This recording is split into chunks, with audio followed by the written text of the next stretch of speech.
Welcome back into another edition of Prime Sports World, coming to you on a Tuesday, hopefully Taco Tuesday, depending on where you are. Hopefully you get to have tacos here for dinner tonight.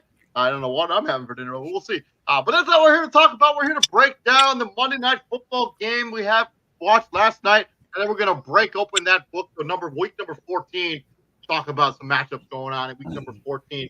We're also going to be giving out our game balls for players that really impressed us week number 13. I'm your host, David Huffman. My co-host is TJ Hopkins. And from the Daily Blitz.blog, Mr. Christian Simpson in the house. And before we get into anything, just a quick shout out to Christian. Me and him are in a pick'em league, and Mr. Christian Simpson was the number one team in the pick'em league this week. So congratulations, Christian. Well deserved, my friend. Thank you, sir. Hey, see, TJ Rude. He don't know how to speak to no damn body. I was letting David get his little spiel out. Damn, I didn't want to talk over nobody. But since you said so. He is respectful. But no, Christian, so I actually changed my pick last night to New Orleans because you were up by me by 10 points. So I figured you had Tampa. And so if we both went Tampa, you would have beat me anyway. So I rolled with New Orleans. But it worked out until the last 3 seconds of the game. So, Yeah. Definitely. But yeah, shout out to you, man. Congratulations on the victory. Much deserved. Appreciate it. Let's talk about Monday Night Football as Tampa Bay scored with 3 seconds left in the game to beat the New Orleans Saints 17-16 as they scored 14 points. I think actually in the last 3 minutes of this football game. They scored a touchdown. New Orleans had a 3-and-out. They got the ball back. Tom Brady, as we like to say, too much time. Tom Brady, as he punched it into the end zone with 3 seconds remaining in the game. Andy Dalton, he actually had a chance to ice this game up with a pass to Taysom Hill that was a dime that Taysom Hill, if he hadn't got destroyed on the play, should have caught. Andy Dalton, 20-28, 229 yards and a touchdown. Mark Ingram, the leading rusher for the New Orleans Saints. Alvin Kamara's usage rate has been very interesting this season so far, and he hasn't been effective at all. I don't know if it's the offensive line or just the way they're using him. It hasn't been a good season for Alvin Kamara. But Rashad Shaheed, leading receiver for the New Orleans Saints, 4 catches for 75 yards, including a 40-yard bomb. And then Taysom Hill. That kid is fast. He is real fast. He is their punter. Taysom Hill had one receiving touchdown and a really nice wheel route that busted coverage by the Tampa Bay Buccaneers. And on the other side, Tom Brady not having a vintage Tom Brady performance up to the last 5 minutes of this football game. Really struggled for most of it, but finished the game 36-54, 281, 2 touchdowns and a pick. Leonard Fournette returned from injury, had 10 carries, 49 yards. Chris Godwin, leading receiver for the Tampa Bay Buccaneers, as Rashad White caught the game-winning touchdown. Kate Otten had the other receiving touchdown for Tampa Bay. Gentlemen, thoughts? I'm not going to take anything away from Tampa, but this was more the Saints losing this game than Tampa winning this game, because the Saints were in control of this matchup, and they always present such a tough matchup for Tom Brady because they have the formula to beat him. I was explaining this to TJ during the game. They rush for, and to beat Tom Brady, you have to pressure him up the middle, play that man coverage in the back, and like I always say, you play man coverage against Brady, you better have the pass rushers to get home to him. Force him to throw over the top. He likes attacking the middle and the flat of the field. Force him to throw down the field and make him move out the pocket. Make him a runner. That's basically what you have to do. And to elude on that pass that Taysom Hill just got drilled on, Andy Dalton could have thrown that ball any better. Like, you can't put that. It was a dime. It was perfect, but you had idiots on Twitter talking about, that's exactly what they are. Yep, Andy Dalton. He's the reason why Taysom Hill got drilled. He put that ball in the perfect spot. It's the only spot they could have thrown it. I don't I don't understand. Like, TJ talks about this all the time, like about defenses like shifting their way they play in the last 5 minutes of football games. Like that drive before the game-winning one, where they basically just let New Orleans, Tampa Bay, go down the field and Kate Otten scored the touchdown. Like, they were playing like loose, soft coverage and defense. Like, why would you go away from what was dominating the game just because it's 5 minutes left in the game? Like, no, you should be playing whatever defense you were playing the entire game. Play that when it matters. Why would you go away from that? I mean, I don't get it. Like, I also don't like the Andy Dalton slander. Like, it's like, I'm tired of saying Andy Dalton in prime time. I'm like, we not finna disrespect Andy Dalton like that. Like, Andy Dalton wasn't a Pro Bowl quarterback for most of his career. This is just a new new part of his career. Like, he's gone from primary starter to backup, and I still don't know what's going on with him and with them and Jameis Winston. I think that's not being talked about enough, because obviously Jameis Winston is healthy, but they're still trying out Andy Dalton as the starter. So I don't know what that's going on about. To Christian's point about that throw, if you can't ask Andy Dalton to throw a better ball than what he did. No, you can't. And I think at this point in Andy's career, TJ, he's a journeyman. Yeah, he's a backup. I mean, he's played in 4 teams in 4 seasons. He hasn't stayed in one. I mean, obviously that first one was in Cincinnati, but he's been on, Dallas Cowboys, Chicago Bears, and now he's in New Orleans. So he's a backup. Like, but again, we're not finna slander Andy Dalton like he wasn't a Pro Bowl quarterback for majority of his career in Cincinnati. I mean, he was good in Cincinnati. He took them to the playoffs almost a lot of years. He gave them a good decade of work, right? Like before everything just went to hell. But hey, man, Tom Brady just doing Tom Brady things, and it's crazy though, because they didn't move the ball like that up until like that drive. Like, the only time they moved the ball like that was their first drive of the game. Drive of the game when they got the field goal. They got a field goal, and they literally did nothing else until 2.5 minutes left in the whole goddamn game. It's like, what can you do about that? If I'm the Saints, I go back and I look at the film. It's like, all right, what the hell? Because it was 16 to 3. It was 16 to 3. and then 16-10, and then everybody wants to blame Mark Ingram for stepping out of bounds on the screenplay, and I'm just no. Your defense was up 16-3 with 3 minutes, 2 minutes, 30 seconds left, and you blew it. Right, like you, Tom Brady did. Tom Brady. Mark Ingram should know that you need to pick up that first down. But yeah, I agree with you on this. I think So, New Orleans. I mean, this is why bad football teams kind of lose. Like it'd be like you go yeah, away from this is why bad teams lose. This is you're right. This like I said you the other have a day. successful strategy where you're basically bottling up this defense, forcing them into uncomfortable situations, and then when it matters, when you get down the stretch, you decide to play prevent, and you weren't up by so much where it made sense to play prevent.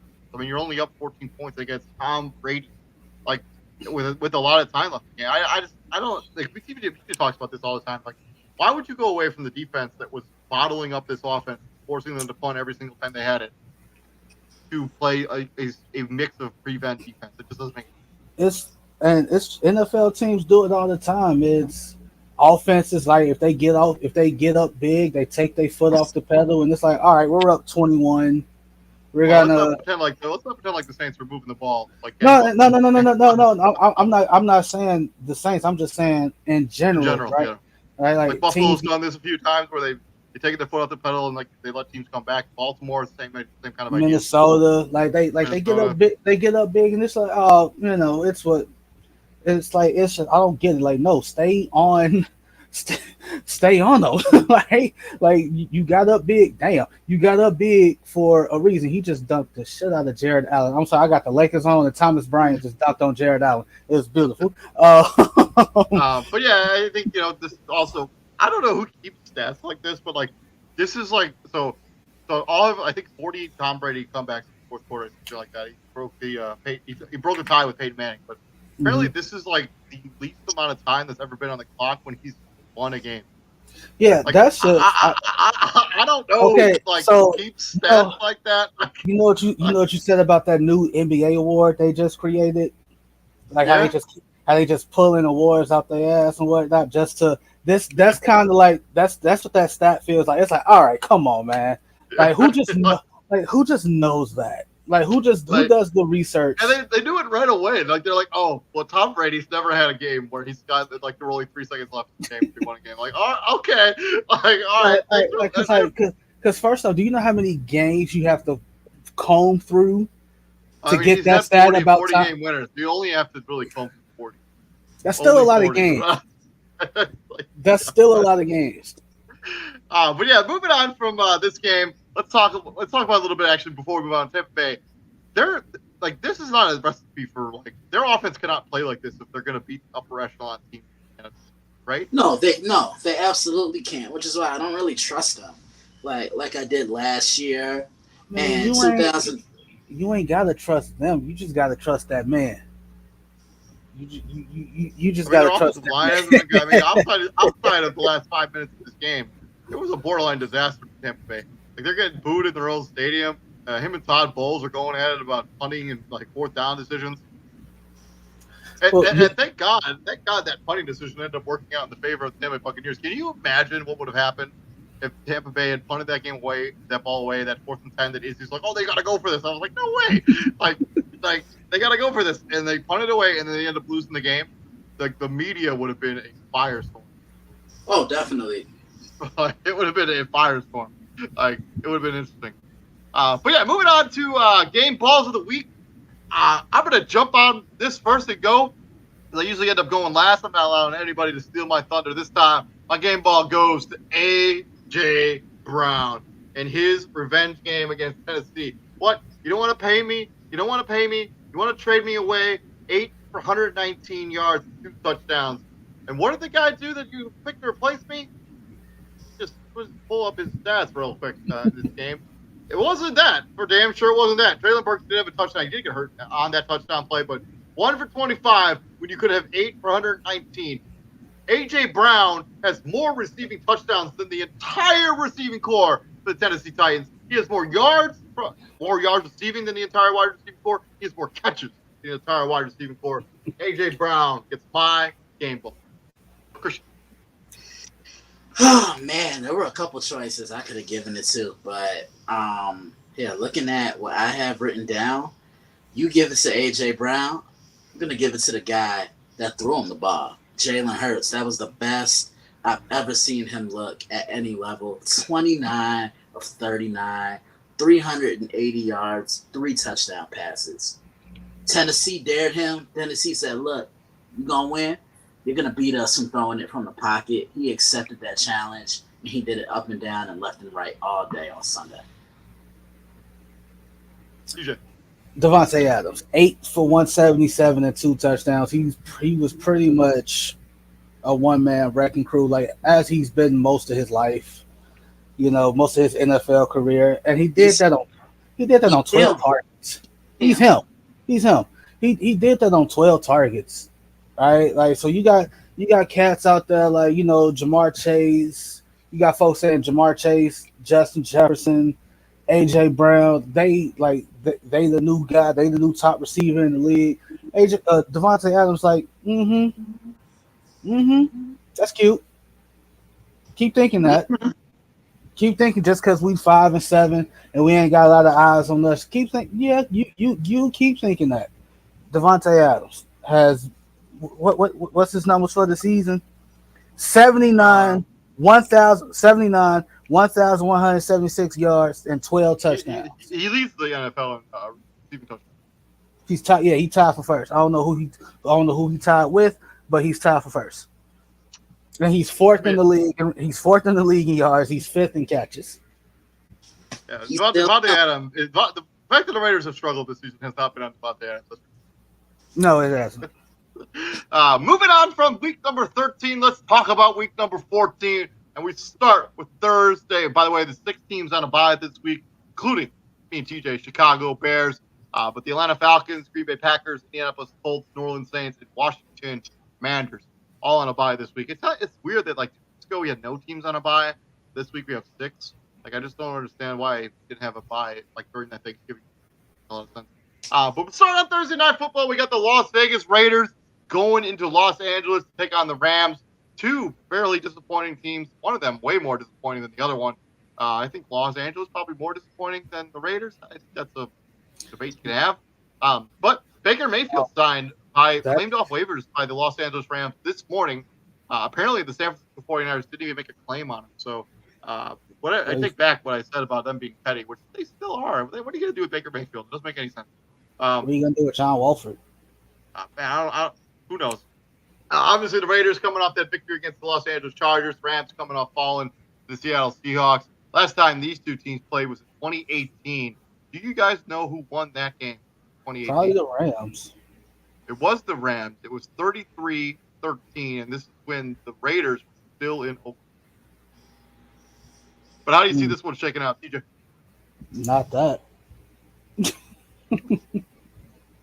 Not 38-13. Like not in the favor of the. I don't know. Like this.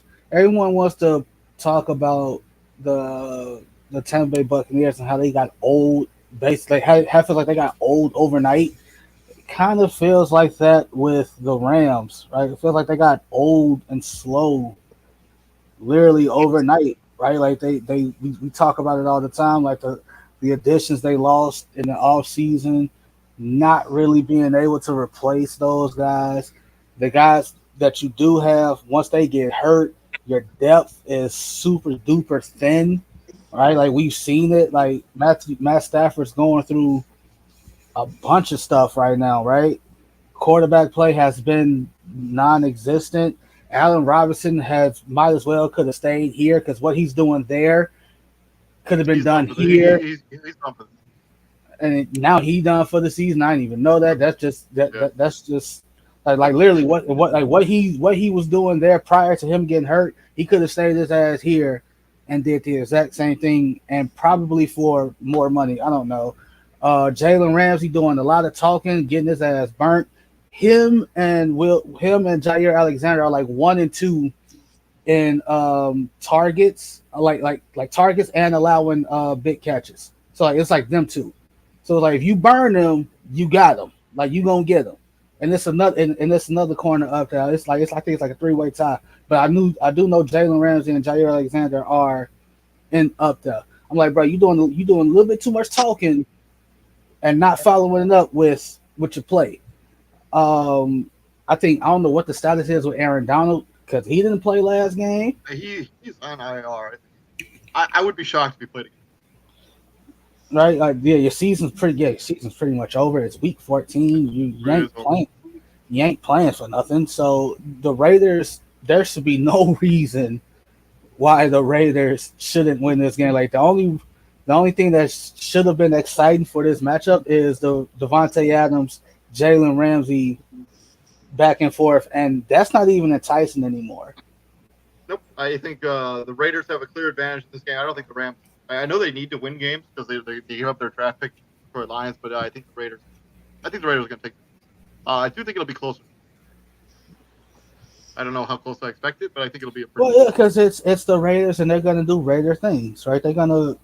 It is what like this should be. If Aaron Donald doesn't play, which we just said is highly unlikely, it should be a heavy dose of Josh Jacobs. Like, because Josh Jacobs is coming off another monster game, 26 carries, 144 yards, and a touchdown. Keep it going. He's leading the league in rushing right now. He's definitely making the Raiders regret not picking up that fifth-year option. So because yesterday's price is not today's price. True. Mm-hmm. Go ahead. Moving on from Thursday night football, let's talk a little bit about Sunday afternoon football. First game on the docket, Buffalo Bills welcoming the New York Jets into Orchard Park. Jets at 7-5 coming off that loss to the Minnesota Vikings. Buffalo coming off beating the New England Patriots there on Thursday night football. The last time these teams played was earlier this season. The Jets bested them 20-17. As Sauce Gardner basically sealed this game for the New York Jets. But how do you think round 2 is going to shake out, Christian? Say it with me, David. Shameless plug number 1, baby. The Jets, that was the game they should have won on Sunday. But see what happens when you don't capitalize in the red zone. You come away with field goals. Man, those field goals, you turn those field goals into 6 points. Each one of those, and you're probably coming out of Minnesota with a victory. And they got away from their formula bad. Mike White threw the ball 56 times. I think the Jets only ran it 24 or 25 times. If you said 57 times? 57. Wow. The last time these two played, Buffalo's offense lost in this game. Buffalo's defense did everything to keep them in the game. And that's when I kind of saw that the Bills, they were in a second half team at that time. But if they play how they did last week against New England, they win by 2 touchdowns, just like they did the other day against the Patriots. I previewed this on Friday. Be on the lookout. Well, I'm gonna give you my preview right now. Buffalo finna beat their ass. I'm so serious. Buffalo, because if you look at how the last time these two teams played, you look at how that went, and it was just what Josh Allen, he rushed for a big touchdown. He didn't throw any.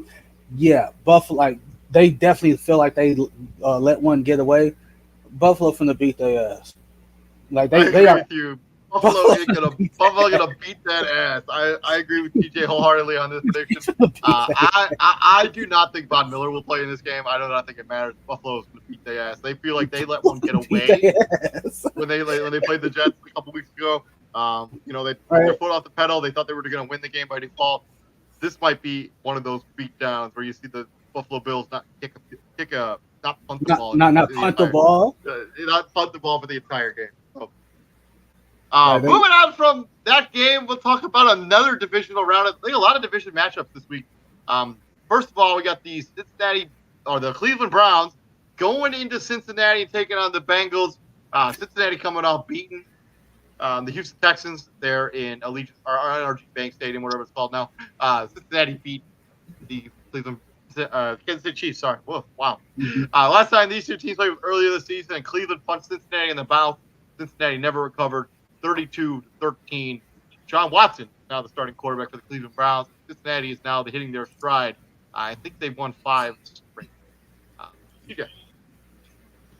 Yeah, this is not the matchup that Deshaun Watson wants to see. This is like you said, this is a Cincinnati team that is all 6 of the last 7 games they've won. All cylinders are rolling for this for this Cincinnati. Like the offense is on point. Everybody's back. Everybody except for Mixon, right? Joe Mixon's the only one. I think he'll be back in the game. He was real close to coming back week 4. I would be pretty shocked.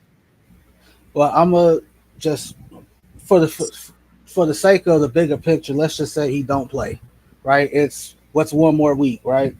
He's just in the concussion protocol. All he has to do is hurt him. That's true. I think he's gonna be back. That's fair. But either way it go, like they got a nice little 1-2 punch with him and Samaje Perine. The Browns, I don't think, and they got Captain America. Shut up. Come on. Captain America was on display last night. We saw Captain America. No, he's Chris Evans, dude. That's Captain America. I'm going Cincinnati. I just don't like. I don't like this game for Deshaun Watson. Right, this is not the Houston Texans where you can get away with completing 42% of your passes and you still win the game because your defense and special teams stepped up. No, this Cincinnati team, this Cincinnati defense is going to make his life a living hell. He probably might look worse than what he did against the Texans, if that's possible. I agree with you wholeheartedly. I'm taking the Cincinnati Bengals game. I think they're really hitting their stride now. As I mentioned, 6 of the last 7 games. And Cleveland, outside of them running the football, I mean, their offense really sputtered, and their defense is not going to get 3 offense. It's not going to get 3 touchdowns in the game out of their special teams. And on top of that, do you really think for the second time that defense can contain those 3 receivers again? I think this is a much different Cincinnati Bengals team than last time. Christian. Yeah, I'm taking the Bengals as well. Like TJ said, they're clicking at the right time. They're hitting cylinders when it matters most. And you really see the difference Jamar Chase makes for this entire offense, especially in the red zone. Moving on from this game, this is when we're going to keep this very brief. We got the Houston Texans rolling into Dallas to take on the Cowboys. Texans obviously lost to the Cleveland Browns.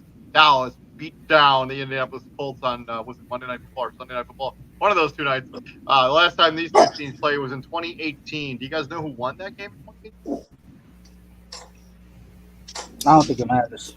Houston Texans won that game in overtime, 19-16. But that sure as shit ain't happening in this one. Dallas Cowboys win by 80. Yeah, they're going to win by 40 points. Yeah, we're all taking the Cowboys. Next game.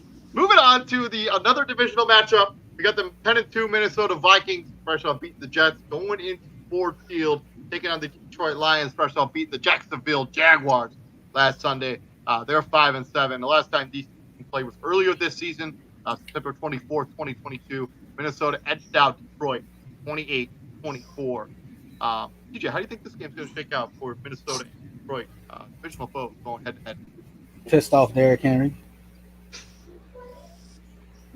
Y'all know my logic. You always side with the team that got embarrassed the week before. The Tennessee Titans got their ass embarrassed so much so they fired the GM. Are we just skipping the Vikings game? Yeah, you did do that. You did that. No, I didn't. Yeah, you did. Vikings Lions. Give me the Vikings.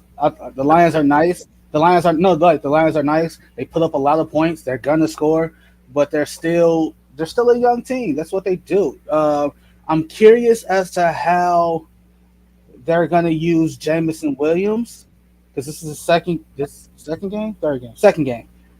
His first game they used him as a gunner on punt return. I didn't really like that. That's kind of weird. All right, like especially your guy coming off an ACL tear. You just want him to. Why would you use him in that capacity? Right, because because as a gunner, you're pretty much running full speed most like 95% of the time. Like that's literally all you do. You're just taking the fuck off and trying to get downfield as fast as you can. So I'm really curious. I get it. They kind of want to like nurse him back into the fold because eventually you're looking at a receiving core with him, Amon-Ra St. Brown, and I mean, they got. I think Khalif Raymond's on the team. I yeah, think Khalif Raymond. He's a free agent. Now you got to refill the tight end spot because you traded Hawkinson away, and I think he's going to have a big game. Right, this is personal. Like, not only did you trade me away, but you think so little of me to trade me within the division, right? Like that's probably like that's like the ultimate sign of disrespect, right? Like, not only do you trade me away, it's the same thing when Donovan McNabb got traded from the Eagles to the Washington Commanders or whatever they called it at the time. I agree with you on this. I'm taking Minnesota to win the game. I just think the offense on the side of the Minnesota Vikings is too much this Detroit defense, even though they have been better over the last 2 weeks.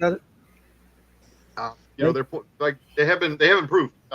Jeffrey Okuda has played better down the stretch. Aiden Hutchinson's played pretty well last week. But I'm still going with Minnesota.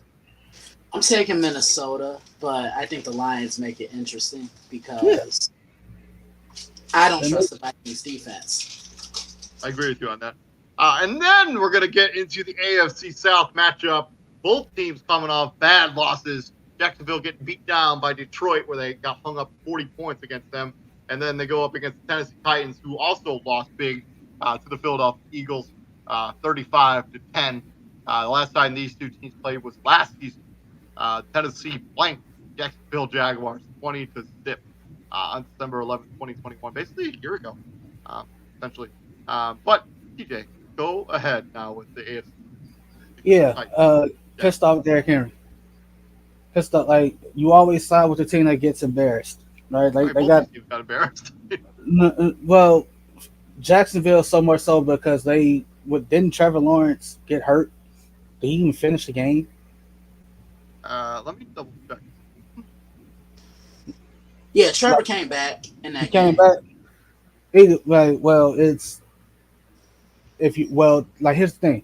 The Titans have a different standard, obviously, than the Jacksonville Jaguars, right? Ever since the Titans went to that AFC Championship a few years ago, that's literally been the new standard for the Tennessee Titans, right? Win the division, make the playoffs. If you don't get to at least the divisional, that's a bad season for the Tennessee Titans. You played against another perennial powerhouse in the league. You got embarrassed 35-10. You got embarrassed so much so that the opposing team pulled their starters in the third quarter. There was a lot of game left. Pulled their starters. Everybody, sit down. You fired your GM after the game. Like, you got embarrassed so much. The GM that traded A.J. Brown and drafted Treylon Burks got fired. Fired, David. I know what being fired is. So but pissed off Derrick Henry, I'm also taking the Tennessee Titans. I don't think this game is close. I'm taking the Titans in this one. They got to bounce back. It hasn't looked good the last 2 weeks. Heavy dose of Derrick Henry, Ryan Tannehill. And not to mention Derrick Henry seems to love going against these AFC South foes. He just seems to dash them for like 200 yards rushing a game. Like big dose. Like there's no reason why Derrick Henry shouldn't get at least 25, 30 carries this game, bro. Like, he will get them in touch, especially since the weapons on the outside leave a lot to desire when it comes to the Titans. Man. Moving on from the AFC South matchup, let's swing into Christian's NFC East. We got the Philadelphia Eagles going into MetLife Stadium, taking on Christian's New York Football Giants. Giants come in at 7-4, fresh off that tie against the Washington Commanders. And the Eagles, as we just talked about, coming off beating down Tennessee Titans in Lincoln Financial Team. This game is in MetLife Stadium. Last time these two teams played, Eagles won 34-10 last season on Christmas Day. Christian, this is your team. How do you think things are going to shake out here for New York football? You know what's coming. Shameless plug number 2, baby. For Philly, that was the best I've seen them look all year long.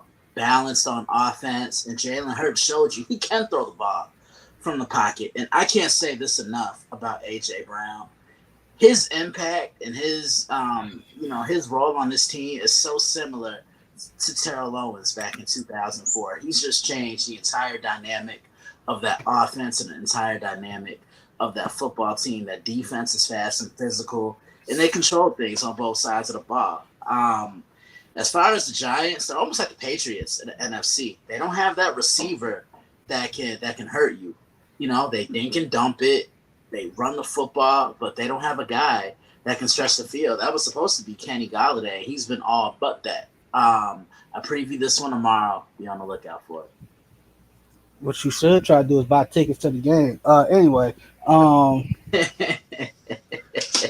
that's just me. Right? That's just tickets. The lowest ticket for this game is $138. Hey, he got it. Yeah, come on, TJ, I'll fly you out too. Hey, he got it. I don't. I think that's the one thing the Eagles have done is obviously they've answered the bell.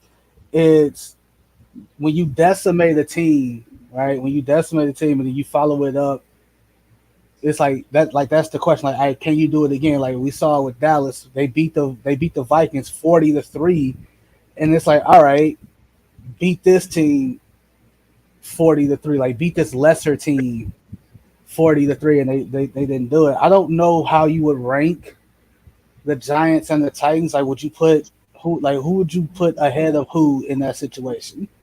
Like, who's the better opponent here? I think the Giants are better. You think the Giants are better than the Titans? Yeah, I think it's close though. Take the record away. Take the record away. I think the Giants' defense is better than the Titans.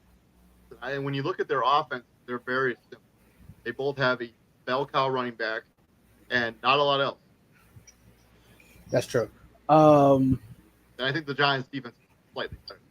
I think this is going to be closer than I think this is going to be closer than what most people than people think.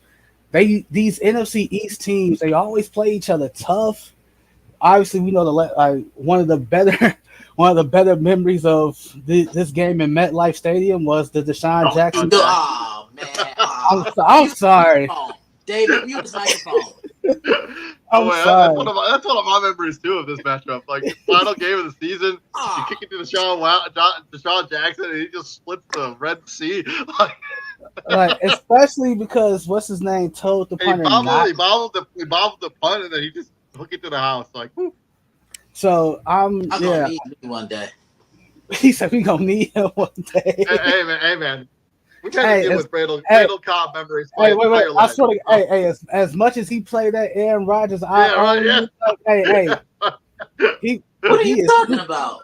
Aaron Rodgers video, don't even start. Moving on. I'm actually going to take the Philadelphia Eagles, and everything you say is adorable about how this game is going to be all this close, blah, blah, this, blah, blah, this.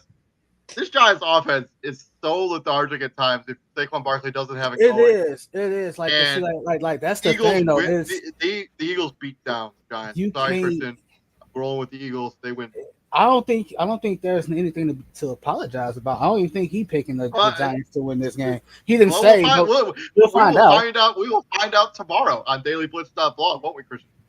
You will. All it really, real talk. All it really takes is 3 bad drives against the Eagles, and it's like, all right, gotcha. Because you can't at least, especially if Jordan Davis comes back in this game, which missed the last couple of weeks, and he's supposed to come in off the IR, and they added Adamakan Sue. I just don't see the Giants running the ball effectively against this. That's kind of a need because they just placed Robert Quinn on IR. Yeah, so we'll see. I'm taking the Eagles. From this game, another divisional matchup. As I mentioned, lots of divisional matchups this week. We got the Baltimore Ravens at 8-4, fresh off beat the Denver Broncos 10-9 on the final drive of the game, basically. Going up against the Pittsburgh Steelers, who are 1-2 in a row. beat the Atlanta Falcons last week. This game is in Pittsburgh. The last time these two teams played was also a barn burner. Pittsburgh won the game. Or this is last year. Sorry, last year. This might have been the last week of the season. This is the game where they win in overtime and they beat the Ravens in overtime. This is how they got into the playoffs. Pittsburgh, 16-13 last season, the final week of the season. How do you think this game's going to shake out, Christian? You know how these games real quick. Lamar Jackson probably will not play. It will be Tyler Huntley, the quarterback.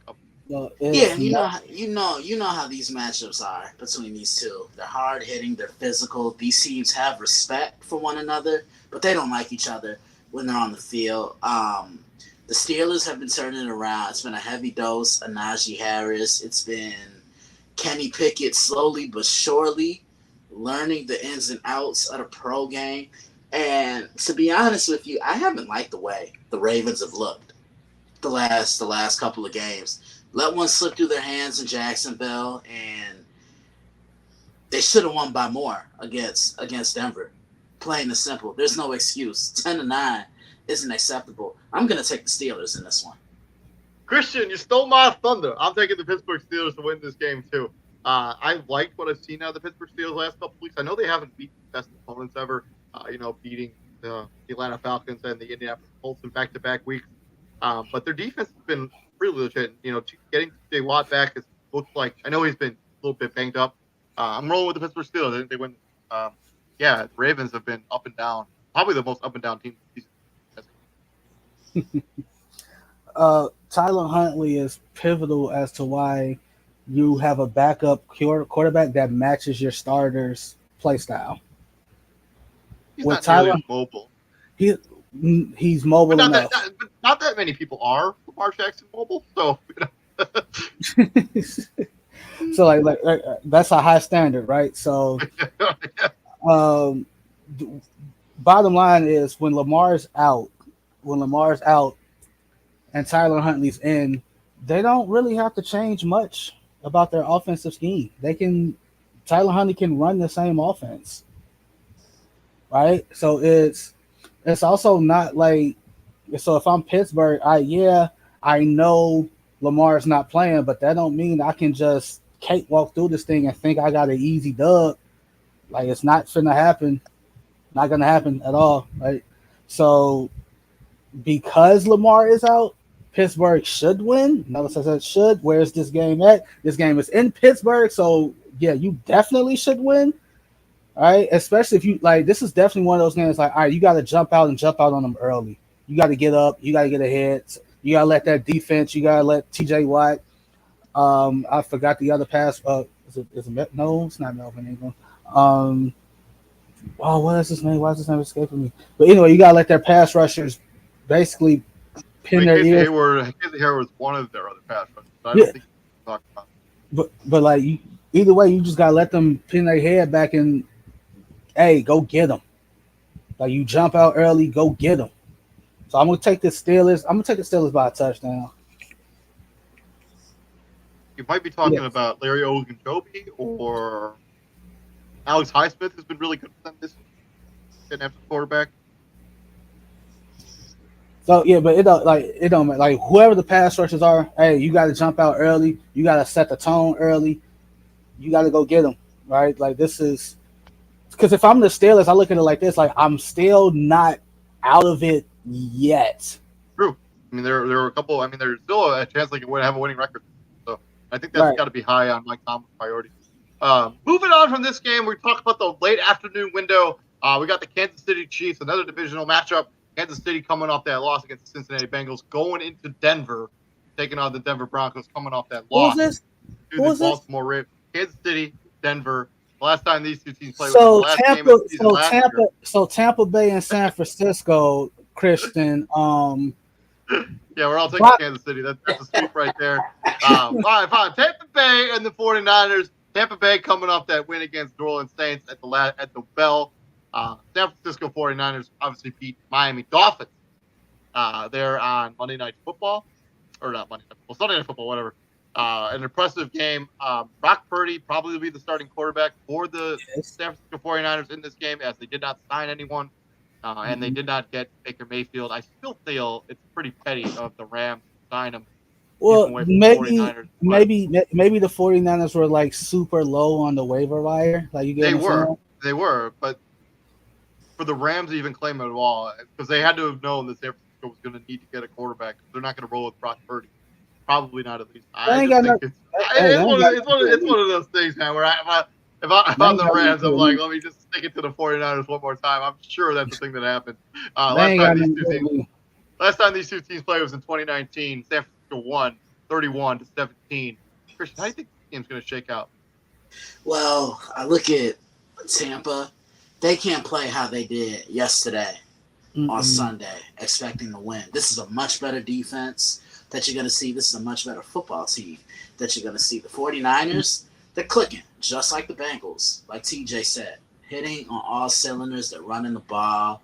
Weapons are doing what they have to do offensively, but defensively is what sets the tone for this football team. This is the best defense in the league, and they're physical in all three units. Ooh, I think, said it again.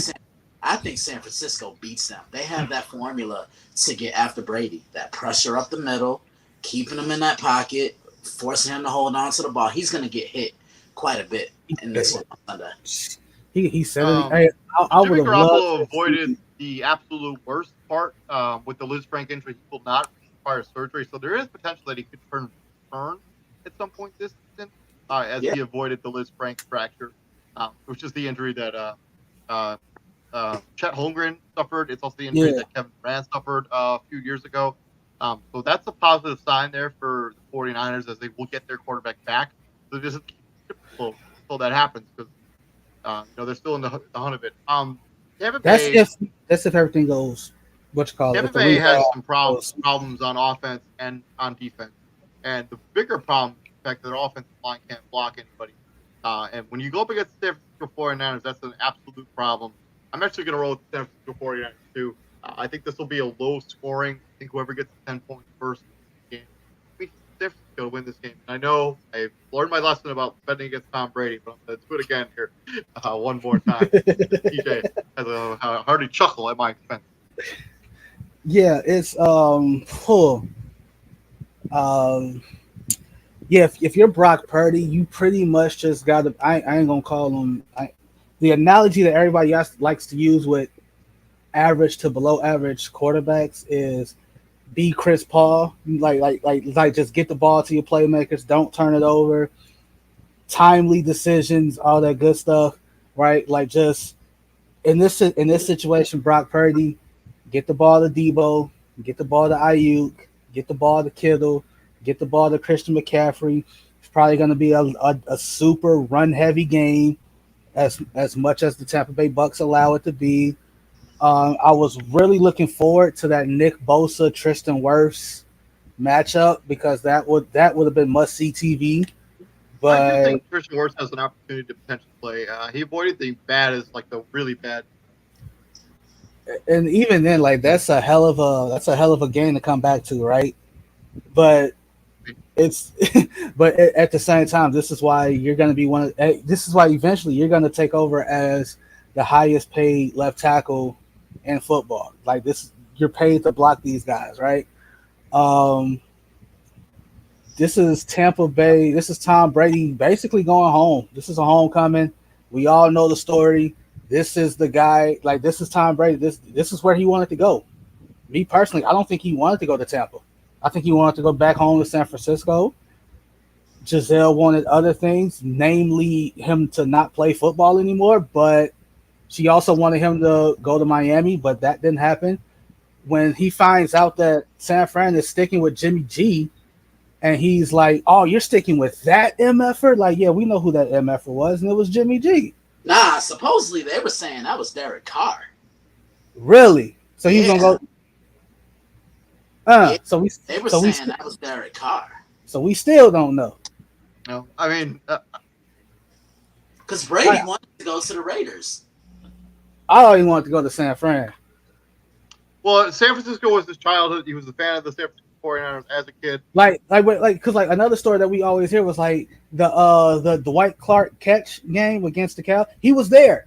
He was in the stadium. He was in the stand. Like he was watching the game with his dad, and all of a sudden, everybody goes crazy. because Dwight Clark made that catch.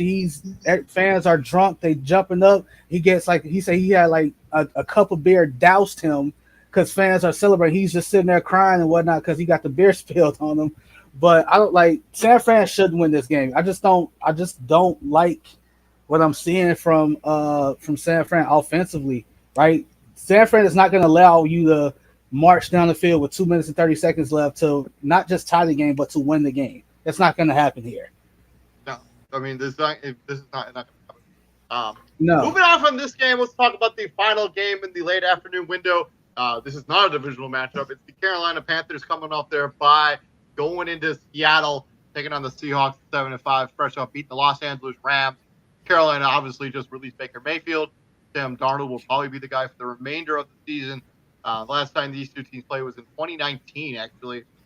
Seattle won that game 30-24, and I actually think this will be a similar score and a similar game flow here in this game. I got the Seattle Seahawks. I like Seattle. I don't think anything else needs to be said.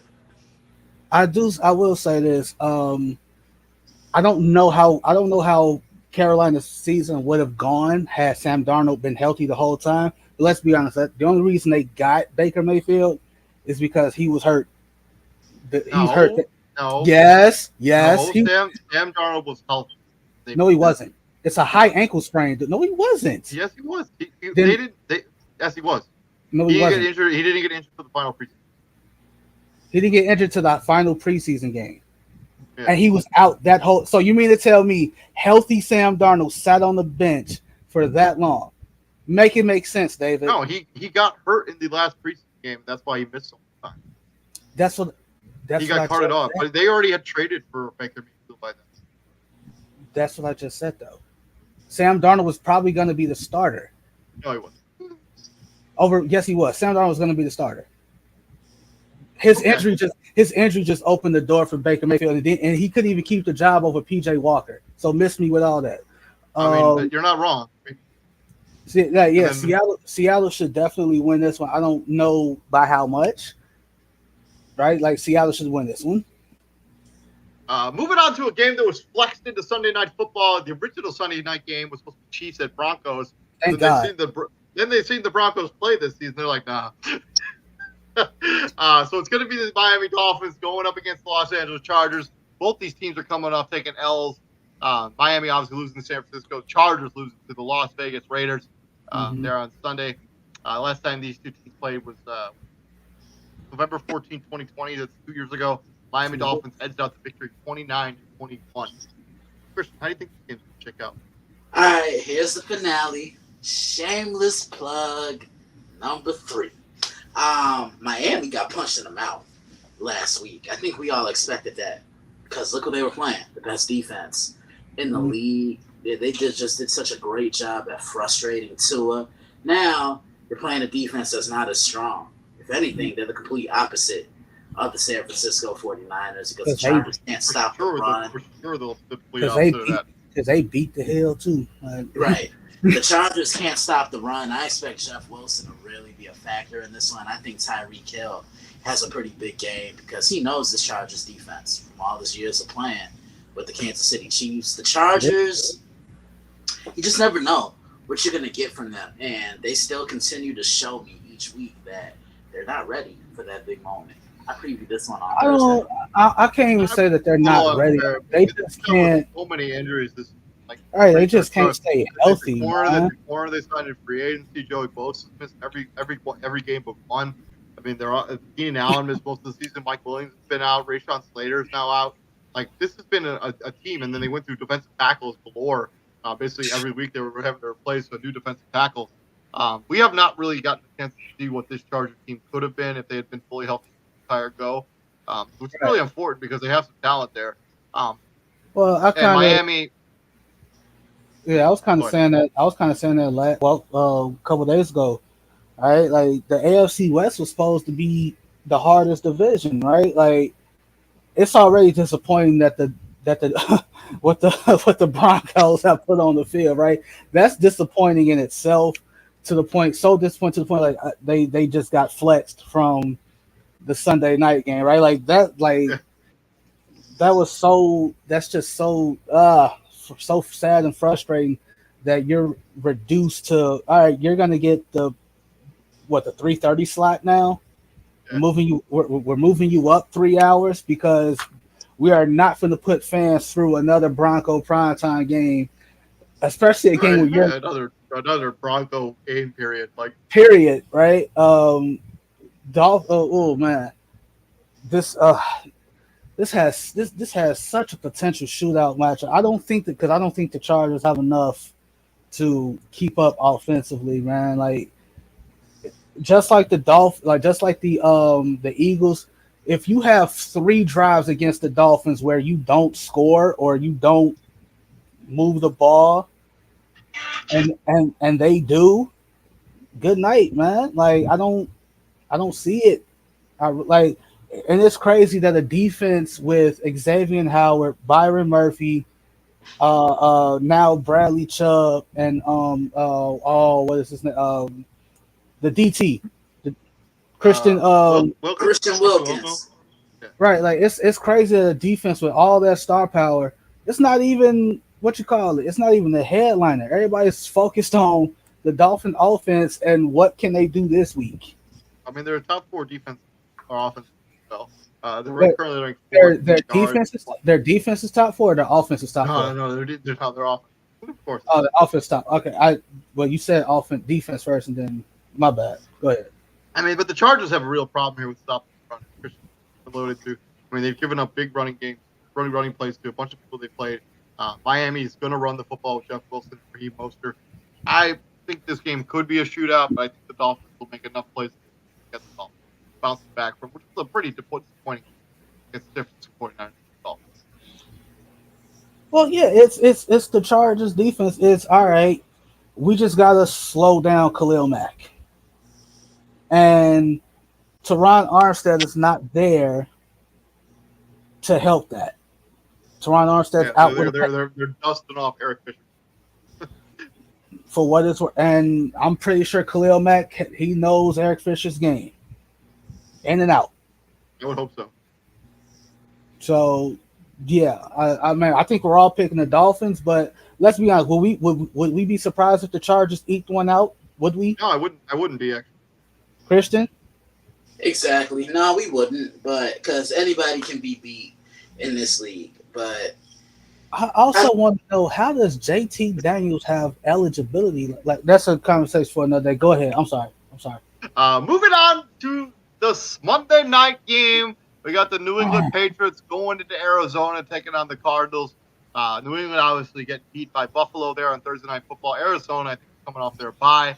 I do not remember who they played before their bye. Not that it really matters. It was the Raiders, wasn't it? Yes. Yeah, they lost the game in walk-off. No. Yeah, no, it wasn't. yeah. No, it wasn't. It wasn't the Raiders with that happened stupid early in the season. It was the Chargers. It was the Chargers. Chargers won for 2. Yeah. You're correct. Yes, they lost to the Chargers. Last time these two teams played was November 28, 2020. Do you guys know who won that game? New England did. New England did win that game, 20-17. Yeah, I remember that because my friend put a ticket on FanDuel, and he needed DeAndre Hopkins to get a couple of catches, but Stephon Gilmore was on him, and I'm like, don't put that ticket in. He didn't listen to me, and then, he got told what he don't know. But yeah, this game I'm rolling. I'm gonna actually take the Arizona Cardinals. I know that the Patriots have a really good defense, and Matthew Judon was the front runner in my opinion for defensive player of the year. I do not think that's the case anymore. No, New England continues to flounder. I don't think he has a chance over Judon, over Parsons and Nick Bosa. Yeah, I agree. I don't. But if he had kept racking up sacks and New England kept winning games, he could have had a real shot at it. But the New England's kind of floundering a little bit. I think Arizona will give them a hard time on offense. I think the Cardinals actually win the game.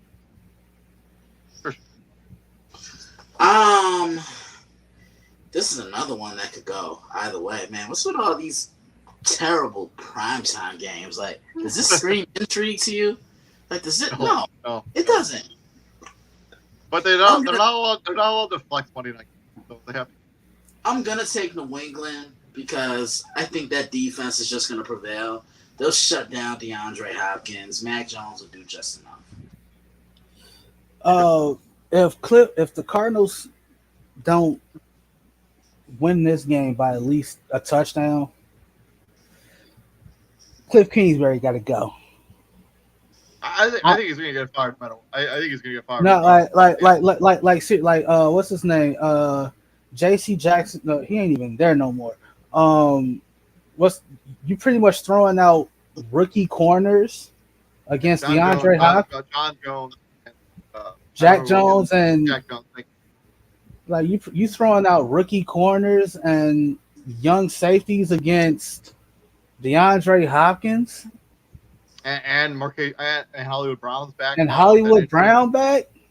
Yeah. Come on, man! Like this is, and you at the crib, and you at home. And you probably gonna wear them. And you probably gonna wear them crispy ass black jerseys that y'all got with the black helmets. Yeah. Come on, man. Like there is no reason why DeAndre Hopkins shouldn't have a Devontae Adams type game. 8 for one. I think he will have that kind of. 8 for bro, like 8 for 140, 150, 2 touchdowns. That like DeAndre Hopkins should virtually be unguardable this game. The Cardinals should win this one, man. Like I don't care if it's Mac Jones or Zappy Hour. Kyler Murray should have a field day, bro. Like I'm so serious. Totally agree with you on that. I'm taking the Cardinals to win this game. If they don't, I think Cliff Kingsbury should win. But yeah, that's been our Week 13 Monday Night Football recap and our Week 14 preview and predictions. So thank you very much for joining us here at Prime Sports World. Please like, share, and subscribe as we are live on YouTube, Twitter, and Twitch. So continue to check us out. Please like, share, and subscribe.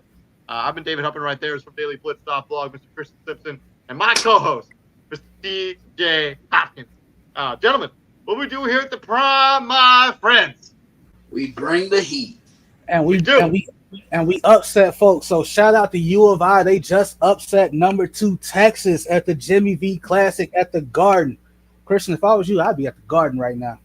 Man, I was looking for tickets actually for that one. They were all sold out, baby. But yeah, if you're looking for our content tomorrow, Fantasy Football Weekly is going to roll tomorrow. Also, we're going to do the crossover tomorrow as well. We got a lot of stuff to talk about.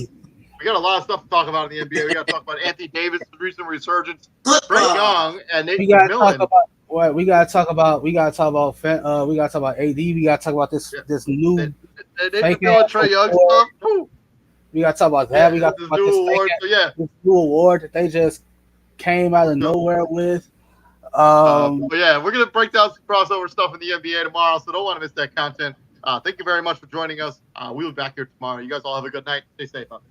Go talk tomorrow? Yeah, of course. I'll come up. Oh yeah, for sure. Yeah, go talk. Sure. I'll see you later, bud. See you. Take it easy, guys.